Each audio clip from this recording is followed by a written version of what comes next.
Hoy quiero hablar de cómo tocar mejor en público. Y no solamente en audiciones o exámenes, también en nuestra clase con nuestro profesor, para la familia o para los amigos. Es un tema muy recurrente que me comentan muchos de mis alumnos y muchos de ellos también necesitan herramientas para tocar en clase, porque no es tan fácil tener una oportunidad de hacer las cosas y tener una persona que puedes pensar que te está juzgando simplemente porque sabe más que tú, delante, escuchando. Como dicen, no hay nada que odie más un pianista que ver a otro pianista en el público. Y no voy a empezar hablando directamente de este tema, sino de otro del que no se habla tanto y que a mí me parece muy importante. Y no se habla tanto si se está en un ámbito de profesores o de estudiantes por hobby, que no piensan como un concertista. Pero hay algo que es una realidad, y es que las piezas tienen dos vidas. La primera vida es todo el estudio que hacemos hasta que nos sale. Nos dan una partitura nueva, la abrimos, la leemos, la vamos memorizando, aprendiendo, vamos construyendo la interpretación por capas y al final empieza a sonar bonita y ya podemos tocarla de arriba abajo con toda la interpretación que requiere. Y aquí empieza la segunda vida. La segunda vida es cuando empezamos a tocarla en público. Las primeras veces, en general, no va a salir tan bien o vamos a tener sorpresas, porque hasta que no estamos en esa situación que es única, en la que tenemos un hiperfoco y una oportunidad de hacer las cosas bien, que es muy difícil copiar exactamente en casa, incluso grabándose, no nos damos cuenta de lo que flaquea, de dónde tenemos los problemas reales, de, por ejemplo, las dinámicas que no acaban de salir, o los lugares donde tocamos muy fuerte, o todos los lugares donde nos embalamos. Eso sale tocando en público y entonces uno empieza a aprender cómo se comporta esa pieza en público, cómo la sabemos realmente, empieza a tomar decisiones, a cambiar algunas cosas, y cuantas más veces se toca, mejor, hasta que llega un punto en el que cuando la tocas en público no hay que pensar mucho o preocuparse si tendrás blancazos o algo. Y esto es así también para los concertistas, porque aunque muchas veces sí que tienen repertorio nuevo, pensad que los concertistas más famosos, que muchas veces son niños prodigio, llevan tocando muchas piezas desde que eran muy pequeños. Por ejemplo, violinistas que tocan conciertos para violín y orquesta desde que tenían 10 o 12 años. Y si tienen 30 y pico, imaginad, 20 años con esa pieza, ¿no? O, por ejemplo, pianistas, que sí que hay piezas que tocan hace mucho tiempo o que tienen un nuevo repertorio para una gira que van a hacer. Y claro, siempre habrá una primera vez de tocar esa pieza en público, pero luego harán una gira de varios meses o estarán todo el año con ese repertorio, que también ocurre, y claro, cada vez estarán más tranquilos tocándolo en público. Incluso he oído alguna vez de algún pianista que dice que es más arriesgado tocar una pieza que se ha tocado poco en público. Entonces eso les sucede a los grandes, ¿cómo no nos va a suceder a nosotros? Y es muy importante que lo tengáis en cuenta y luego os menciono un poquito más sobre eso. Ahora vamos con otra idea fundamental para tocar en público, que es la aceptación.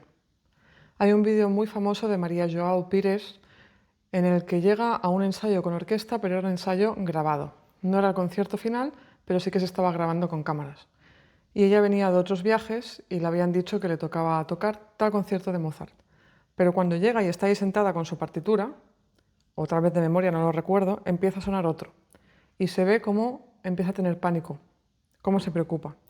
Y en las entrevistas que le hicieron sobre este suceso, ella explicaba que el momento en el que al final empezó a tocar y además no falló ni una nota, fue el momento en el que aceptó que eso estaba pasando. Tuve que aceptarlo porque no había otra. Había público en el ensayo, estaba la orquesta que ya estaba preparada, había cámaras, pues ¿qué voy a hacer? Voy a tocar, no voy a parar aquí y salir, ¿no? Y entonces en el momento que aceptó se relajó y pudo tocar y al final enganchó con el concierto y lo tocó. Claro, ya lo sabía de antes, recordó bien la memoria y simplemente lo tocó. La aceptación es muy importante por varios motivos. Hace bastante poco que tengo este negocio y antes, desde el COVID, había pasado unos años en los que no estaba muy conectada con la música. Pero al estar online me han salido algunas oportunidades de tocar. Y yo sabía que las primeras no serían tan fáciles, porque también tocar, como diré después, es algo que se entrena, tocar en público. Pero sí que me ha ayudado mucho la aceptación, porque yo sabía que tenía que entrenarlo y que tenía que practicar. Entonces, si por ejemplo, en una ocasión tocaba online y no me acababa de gustar la interpretación, al menos aceptaba que yo estaba ahí tocando. Y si he tocado en público con, por ejemplo, un piano que no me gustaba nada, que no funcionaba bien, o un poco más nerviosa de lo que me hubiera gustado, también aceptar que eso estaba ocurriendo y seguir adelante siempre. Y voy a pasar de la aceptación a lo que he hablado de entrenar, tocar en público. Cuando he tocado mejor en público ha sido cuando he tocado muchas veces seguidas. Recuerdo una vez que tenía un concurso de música de cámara en Alemania y nuestros profesores, el mío y el del oboísta que tocaba conmigo, nos inventaron tantas audiciones. Tocamos en una tienda de pianos para público que vino, no sé quién eran, pero también para nuestros padres, para otros compañeros. Hacíamos audiciones en la sala de audiciones.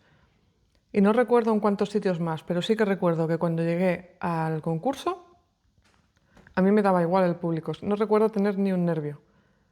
Entonces gané un primer premio. Ahí no había solamente un primer premio para una persona, había varios, porque luego podías pasar de categoría. Y pude ganar un primer premio con esa tranquilidad. Y eso fue porque había tocado muchas veces antes. Así que yo ahora pienso lo mismo. Ahora tengo que volver a entrenarme y si en algún momento me apetece tocar, que no es mi objetivo principal, estaré más entrenada y también tengo que tocar las piezas que tienen que sonar en público más veces. Lo que sí que me gustaría, por ejemplo, es tocar piezas para YouTube y aquí aplica exactamente lo mismo.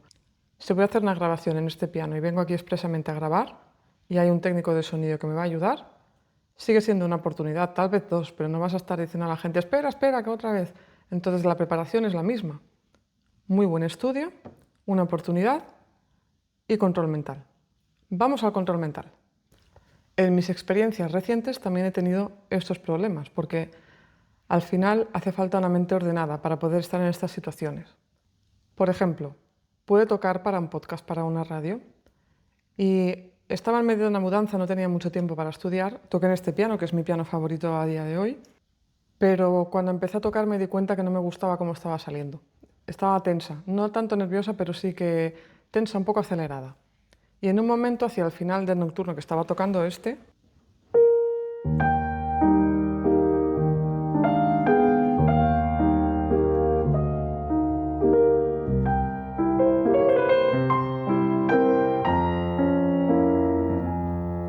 que no me salió así de bonito, salió poco musical, toqué un bajo completamente falso. Si esto está en mi bemol, pues toqué, no sé, algo así, una sola nota. Y entonces mi mente dijo, a partir de ahora todo se va a desmoronar. Esto es la vocecilla del demonio este.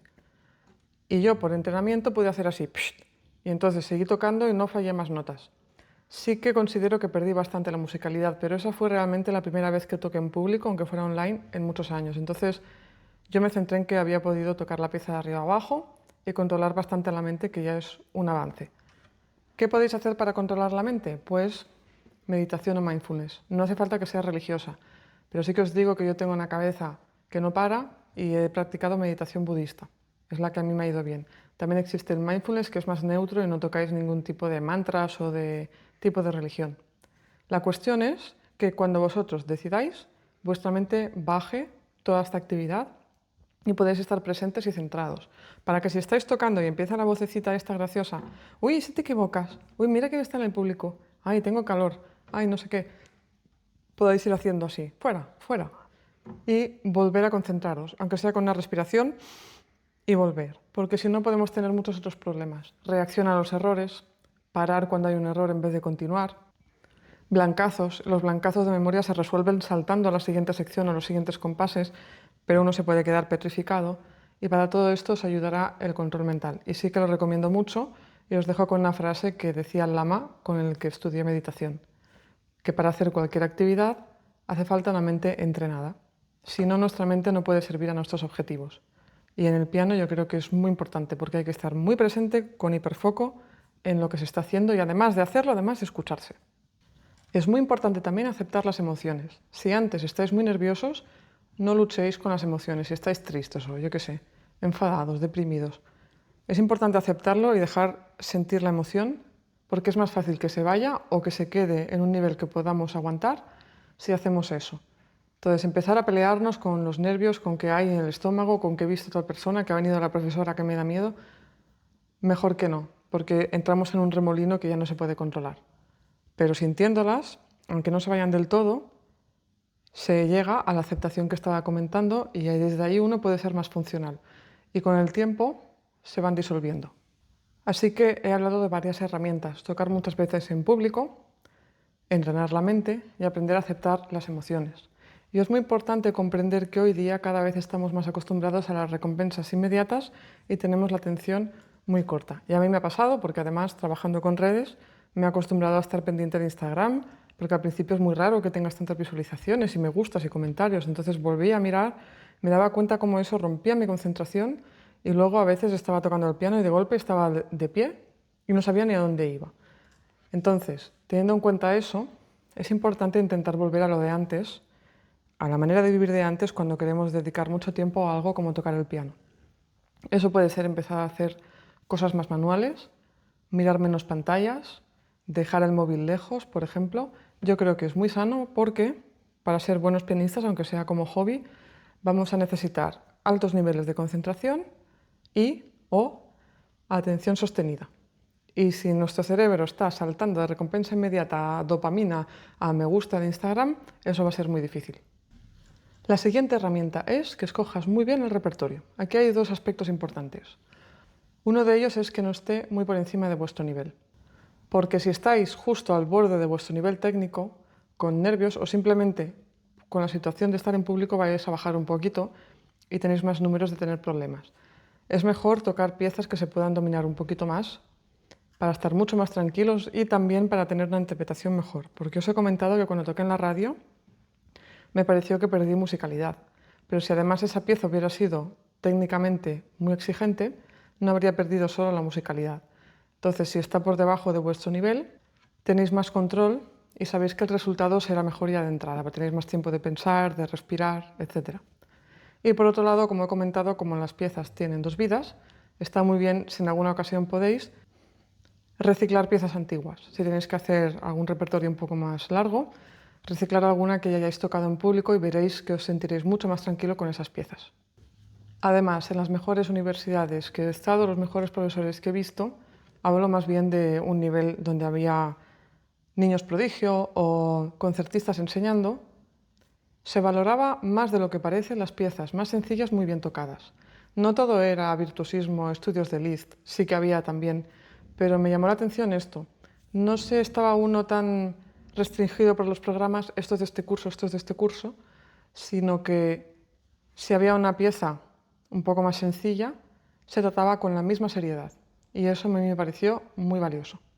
Y por último, comentaros que es muy importante adaptarse al piano, tener un rato para adaptarse, pero también aceptarlo. A veces no vamos a poder tocar el piano que nos gustaría. Y si no tenéis un piano como este que hace casi todo lo que queréis, claro que la otra parte es nuestro trabajo, ¿no? Pero si no hay un piano como este y os pone dificultades, no pelearos con él. Por ejemplo, en este piano es muy fácil que la izquierda esté muy piano.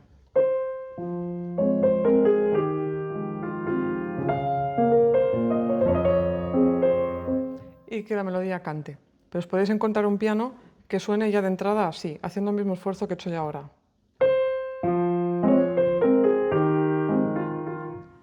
Entonces podéis empezar a pelearos con eso, o si el sonido es más chillón, porque este también tiene un sonido muy agradable. Todo lo que no podáis cambiar del piano, mejor aceptarlo. ¿No podéis hacer la interpretación de vuestra vida para grabarla en un CD? No, pero tampoco podéis cambiarlo en ese momento. Entonces, si está tan mal que preferís no tocar, pues podéis decirlo. Pero si no, mejor aceptar cómo está y hacer lo mejor que sabéis con ese piano. Y quedaros tranquilos vosotros de que es lo que hay. Así que, como veis, tocar en público no se trata de conseguir estar tan tranquilos, tocando en público como en casa. Eso no va a pasar. Tampoco va a pasar que siempre tengamos pánico escénico, ¿eh? Lo que pasa es que sí, que siempre que toquemos en público tendremos una oportunidad para hacerlo bien y siempre que toquemos en público vamos a tener esta sensación de hiperfoco, de que tenemos que estar completamente centrados en lo que estamos haciendo en cada momento. Eso en casa no pasa y no vamos a estar como si estuviéramos en el sillón en casa. Así que se trata de aceptar las circunstancias, de practicar mucho tocar en público, escoger bien el repertorio y tener la mentalidad adecuada y la mente entrenada, pero hay que tener paciencia y hay que practicar. No os rindáis a la primera. Todos hemos tenido un concierto horrible. Todos hemos tenido un blancazo y hemos tenido que volver a empezar la pieza. Eso es normal. Si no lo probáis y seguís adelante, no sabréis lo que hay después cuando empezáis a tocar más tranquilos y más a gusto. Y si queréis ayuda para preparar vuestros repertorios, tenéis algún examen, algún acceso al conservatorio, voy a empezar muy pronto un curso académico de piano en mi escuela online. En este curso, de septiembre a junio, os ayudaré a escoger vuestro repertorio, a organizarlo, os daré las herramientas que necesitáis, haré evaluaciones, etc. Si os interesa, escribir piano y os mandaré más información. Nos vemos en el siguiente vídeo.